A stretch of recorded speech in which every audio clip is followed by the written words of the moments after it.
Significance of the Marseille War Cemetery.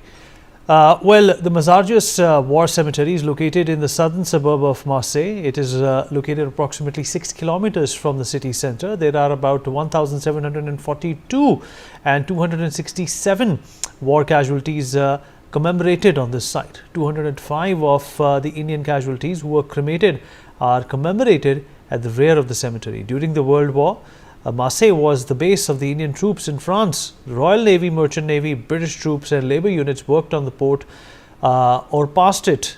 In fact, the Indian memorial was unveiled by Field Air Marshal Sir William Birdwood in July of 1925. The cemetery covers a total area of 9,000 square meters, is what we know. And let's take you through the case studies of some of our Jawans who fought during the First World War. Let's talk about Subedar Manta Singh, who was born in Punjab in 1870, and after finishing school he joined the 2 Sikh Royal Infantry in 1907.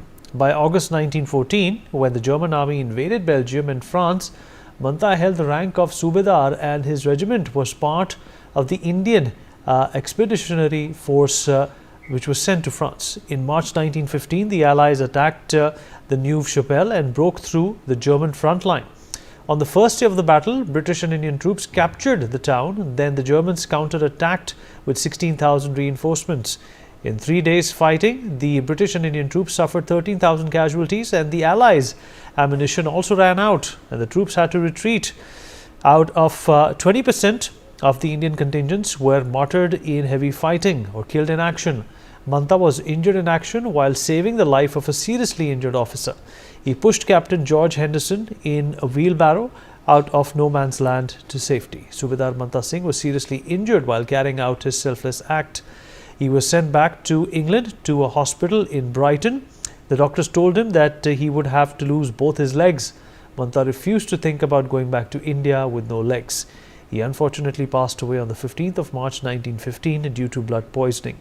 He was cremated in a ghat. In fact, during the Second World War, the sons of both of these men served side by side and became lifelong friends.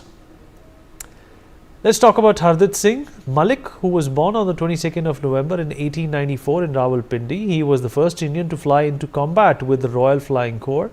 Hardit was educated at a public school, Eastbourne College, and went on to Balliol College, Oxford. Malik was a student at Oxford when the war broke out. He decided to sign up for the Royal Flying Corps.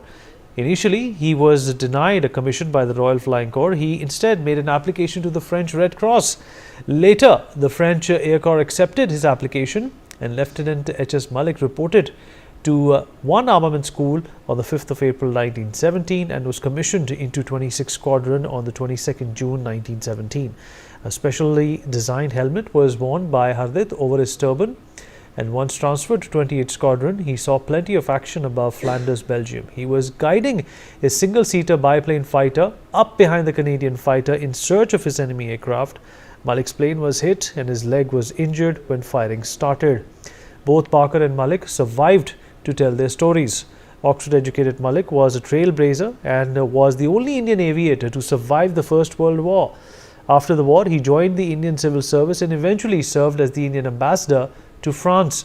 He was affectionately known as the Flying Hobgoblin.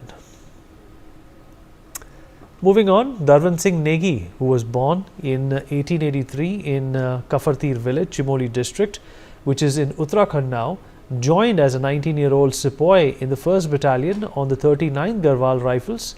His regiment was responsible for defense of the Festubert on the West Front division of the Indian Army and defended the village against a German attack in November 1914.